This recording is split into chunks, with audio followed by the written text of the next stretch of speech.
You must believe that you're lovable first before you can find the love that you deserve. So when you believe that you are lovable, that is an unconditional belief. It doesn't matter where you are in your life in terms of finances, your size, your relationships, your career. You are just lovable because you are you. Having said that, to find a loving partner, you have to do a little bit of work to figure out what are the most important values to you. You go out into the world to know people, and what you may find is your initial list may not be your final list of what you're really looking for in terms of a partner. Maybe what you end up finding is a starter relationship, but then you realize the person is not really the best fit for you. For example, maybe in that initial dry run of your list, the first thing you put down is that they're good looking.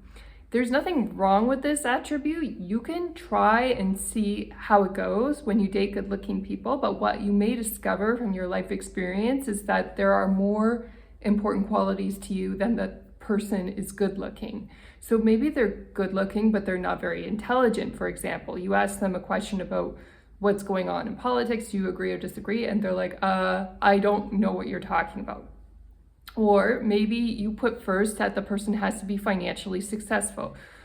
Then you date the person who's financially successful and discover that they have no time for you because they're constantly busy with their career. Again, nothing wrong with financially successful, but each person has their positive points and then their negative drawbacks. So you have to discover the reality of that attribute to find out if it's really a good fit for you.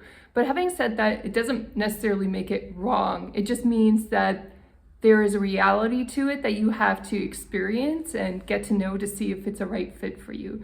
Some of the qualities that are more important, I believe, than wealth or good looks are qualities like empathy, qualities like they want to be of service to society, or they want to grow and experience life.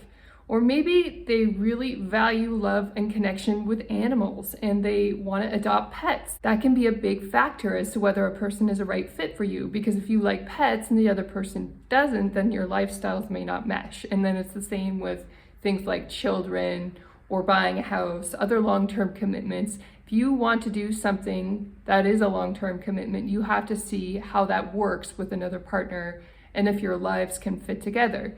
But the most important thing beyond these factors that you can learn and discover through dating is that you have to believe that you're lovable first. Everything crumbles and falls apart if you're insecure and don't believe that you're lovable.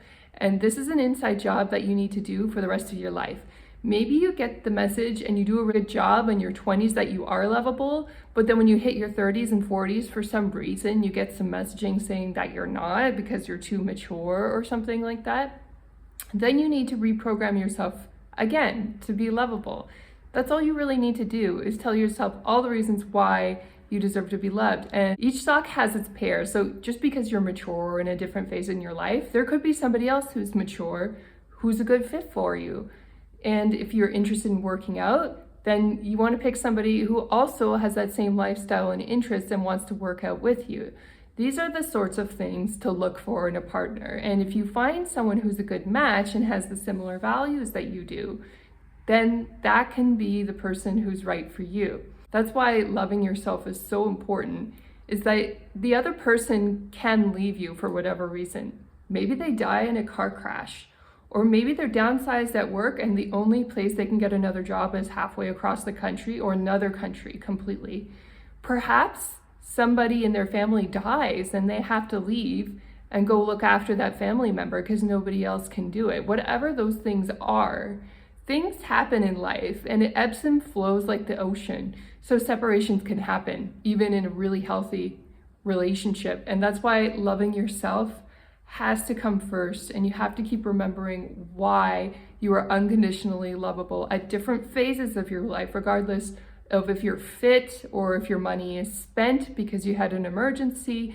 These things do not contribute to who you are as a person. They're good ideas and strategies for life. It's a good idea to have a savings account. It's a good idea to work out. However, if your savings goes to zero or negative, or you physically can't work out because you're paralyzed, you are still the same person that you were.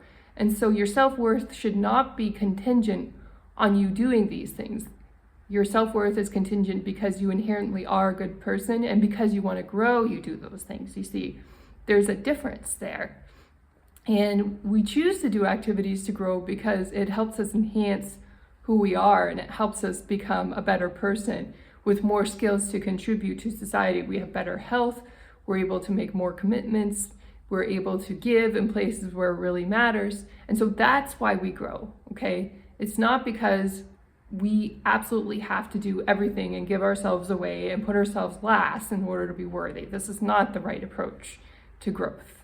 So when you get it that you're really inherently lovable, then you're bulletproof. Even if really good people do exit your life, you're gonna be okay. You're gonna find somebody else who is a good fit for you.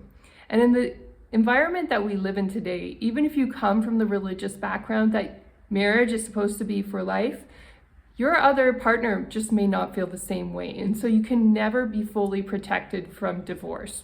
Divorces happen if things get too stressful. And so that's something to keep in mind. You just have to be prepared for change. Even if you go into something with the best intentions and the desire to commit for the rest of your life, upsets happen and you can't be suicidal or in a really bad place for a really long time just because somebody disappoints you. You have to be able to pivot, bounce back, and move on. And again, with the self-love and the lovability, if that happens to you at 55, 65, and you need to start again, it is possible to start again. You also want to make sure that you protect yourself from situations like relationships or marriages falling apart later in life by being in charge of your finances and being aware how the laws of assets and sharing. You also want to be prepared for later phases of your life. If you are going to partner up at age 55 or 65 and you have assets, just be aware of how the law works and how the asset will get divvied up if there is a separation that happens in the future, just so you protect yourself and you take good care of yourself in your senior years.